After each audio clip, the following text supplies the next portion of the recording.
ஒரு குருவி ஒரு மரத்துக்கிட்ட போய் கேக்குது, நான் இங்க கூடு கட்டிக்கிட்டுமான். மரம் சொல்லி, என்கிட்ட வேணாம், நான் சின்ன கூடு தான் கட்டுவேன், என்கிட்ட வேணான்.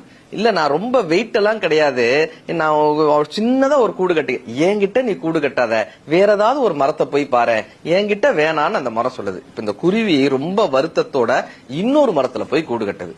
கொஞ்ச நாள்ல அங்க பயங்கர மழை, வெள்ளம். அந்த வெள்ளம் வந்ததுல இந்த மரத்தை அடிச்சுட்டு போகுது, வேரோட அந்த மரத்தை சாச்சு அந்த மரமா அடிச்சு வெள்ளத்திலேயே போகுது. இப்ப இந்த கூட்டில் இருந்த குருவி அந்த அடித்துட்டு போகக்கூடிய மரத்தை பார்த்து சொல்லிச்சான், உனக்கு தேவை, உனக்கு தேவை, எனக்கு கூட்டுக்கு இடம் தர மாட்டேன்னு சொன்னேன்ல, உனக்கு தேவை, உனக்கு தேவை. அப்ப அந்த மரம், அடித்து சென்று கொண்டே இருக்கக்கூடிய மரம் அந்த குருவியை பார்த்துட்டு சொன்னதான், உனக்கு தெரியுமா, நீ வந்து கூடு கட்டணும்னு கேட்கும் போதே நான் வேர்கள்ல வலு இழந்துட்டேன், என் வேர்கள்ல சக்தி இல்ல, நான் உயரமா இருந்து இந்த ஏரிக்கரையை பார்க்கும் போதே எப்படியும் வெள்ளம் வரும்னு எனக்கு தெரிஞ்சது, ஒருவேளை நான் அடித்து செல்லப்பட்டா உன் கூடும் அழிஞ்சிருமேன்னு சொல்லிதான் என்கிட்ட கூடு கட்ட வேணான்னு நான் உன்கிட்ட தயக்கத்தோட சொன்னேன்.